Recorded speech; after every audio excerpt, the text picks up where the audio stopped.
Bonjour à toutes et à tous. Je vous fais aujourd'hui cette petite vidéo en présence d'Aurélie qui est venue me voir pour son tatouage de reconstruction après un cancer du sein. Et le contexte est un peu particulier parce que Aurélie nous en dira deux mots, mais elle a eu un cancer très jeune. Et Aurélie est en situation métastatique et donc sous traitement de chimiothérapie chronique. Elle va recevoir une chimiothérapie intraveineuse toutes les 3 semaines. C'est ça. Chimiothérapie qui est là en entretien et qui donc met son organisme à rude épreuve et ne permet pas un tatouage aujourd'hui comme c'est précisé sur le site. Et malheureusement, lors de l'envoi des documents, lors de la consultation, lors de l'échange avec son médecin, il lui a été dit qu'elle pouvait faire ce tatouage sans problème. La problématique, c'est qu'aujourd'hui, dans la situation des personnes qui sont en traitement chronique, on n'a pas de réponse à ces questions du bien fondé de faire un tatouage dans ces populations.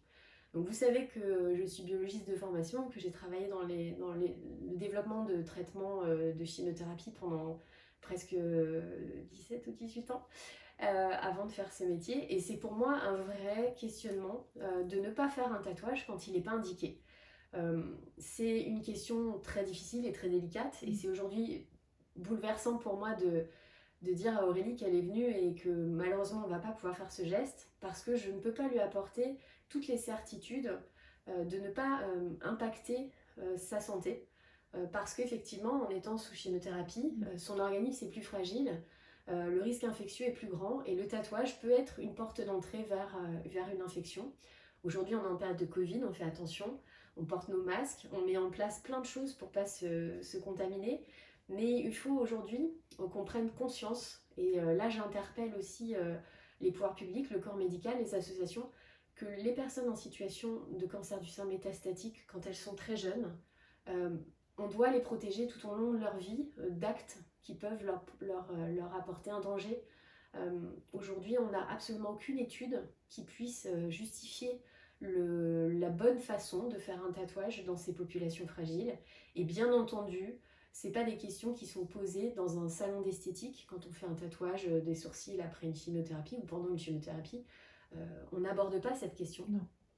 Quand on fait un tatouage décoratif chez son tatoueur, on n'aborde pas forcément ces questions-là. Et quand moi, en tant que biologiste, j'ai abordé le corps médical en leur disant je ne sais pas dire oui ou non à ces populations fragiles, j'ai pas eu de réponse en fait. Et j'aimerais qu'aujourd'hui on prenne en conscience que certes le tatouage c'est un acte relativement anodin dans la vie quotidienne, certes 20% de la population est tatouée, mais ça ne doit pas être fait sans conscience et ça doit être fait dans des circonstances les plus sûres possibles. Moi, j'ai une note d'information que je distribue à mes clientes avant chaque rendez-vous, que je leur demande de discuter avec le médecin. Il y a toutes les informations sur le site internet et je répète ces informations quand j'envoie les confirmations de rendez-vous. J'insiste bien, moi je suis leur tatoueuse et je n'ai pas à prendre de décision médicale les concernant. Cette décision doit être discutée. Donc ce matin, Aurélie est arrivée, on a échangé sur son histoire. Et son histoire, elle est bouleversante à bien des titres.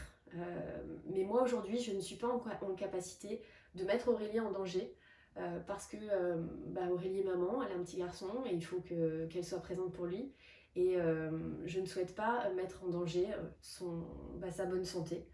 Donc aujourd'hui, on ne fera pas ce geste de tatouage. On a essayé de contacter son oncologue, qui était bien entendu occupée, qui ne pouvait pas répondre, mais qui était prête à envoyer un document expliquant qu'elle pouvait faire ce geste.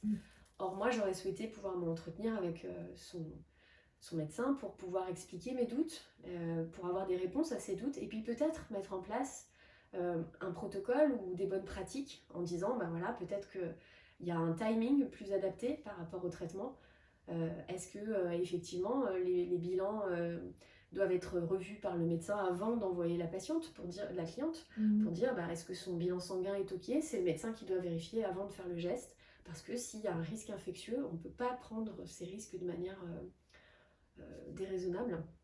Donc aujourd'hui, effectivement, c'est une déception mutuelle de ne pas pouvoir apporter une solution définitive à la problématique esthétique de la fin de la reconstruction.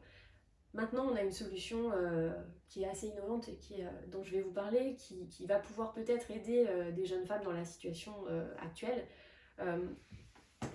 C'est absolument pas une publicité déguisée ou quelque chose de sponsorisé, mais j'ai découvert cette solution qui est assez innovante, qui est celle des petits mamelons en silicone, qui sont différents de ceux qu'on peut trouver en pharmacie parce que ceux-ci sont extrêmement réalistes et c'est en ça que je me sens proche de cette solution pour mes clientes, parce que ça ressemble à l'identité qu'on essaye de redonner.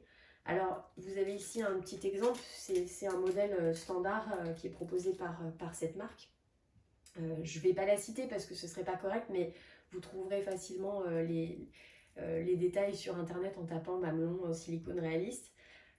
Il existe des modèles standards, mais il existe aussi des modèles qui sont faits sur mesure. Alors certes, c'est un budget, comme un tatouage qu'on fait de manière personnalisée, c'est un budget plus important. Mais ces petits mamelons ont une durée de vie assez importante. Ils vont vous accompagner très longtemps.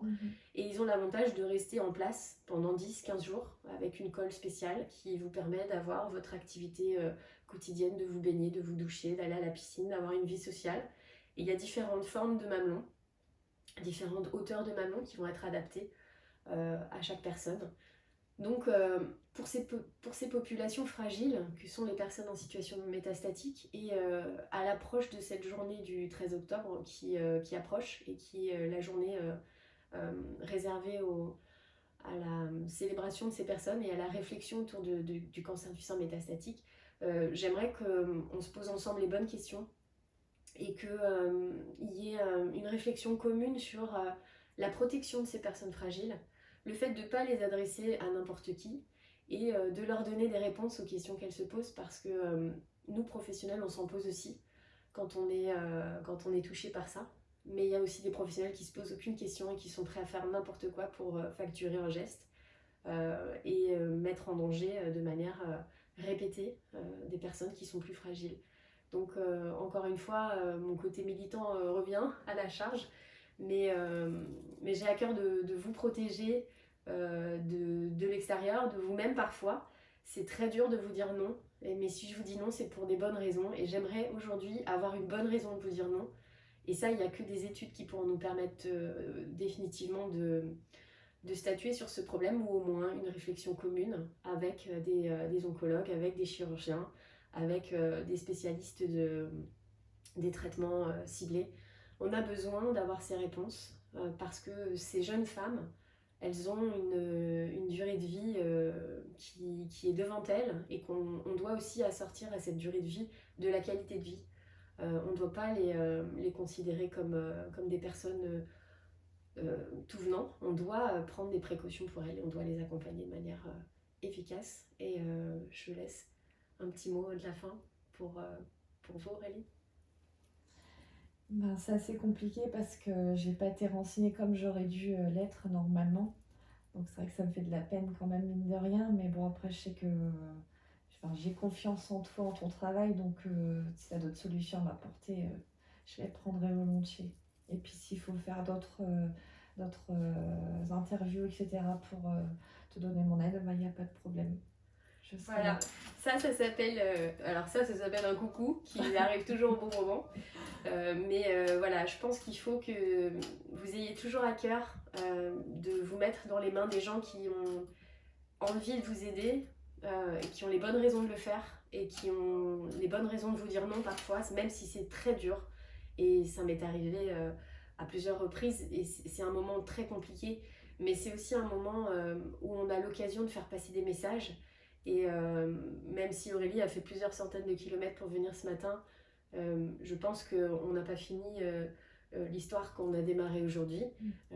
On va pas se lâcher, on va faire ensemble ce travail d'information, et du coup moi je vais utiliser la voix qui est la mienne et la chance que j'ai de pouvoir l'apporter pour vous, pour essayer de continuer à vous protéger. Parce que, vous le savez, l'offre de tatouage de mamelon s'est exponentiellement développée aujourd'hui, sans forcément de contrôle, sans forcément de bonnes pratiques. Et ça devient de plus en plus urgent de statuer sur les risques qu'on vous fait prendre, parce que vous n'aurez pas forcément en face de vous quelqu'un qui se sera posé ces questions-là. Et au cas où il se passerait quelque chose de grave, ce serait difficile pour la vie de ces personnes. Parce qu'une infection, quand on est en traitement, c'est extrêmement compliqué à gérer. Parce que la cicatrisation d'un tatouage qui serait fait pendant une période de chimiothérapie, donc sur un système immunitaire perturbé, c'est complètement imprévisible. Donc le résultat même serait complètement aléatoire et pourrait être extrêmement décevant. Et que je pense qu'on doit s'épargner une double peine après toutes les épreuves de la maladie. La situation métastatique, c'est déjà compliqué à vivre. Il ne faut pas s'en rajouter. Il faut s'entourer des bonnes personnes. Donc je remercie Aurélie de sa compréhension et de l'acceptation qu'elle a eue de me servir aujourd'hui pour appuyer ce discours. Mais c'est un vrai plaidoyer, c'est une vraie demande. On a besoin d'avoir des réponses et on doit les chercher auprès des bonnes personnes, pas sur des choses du hasard ou de petits bonheurs la chance. Je crois qu'elle mérite mieux et on est là pour le montrer ce matin.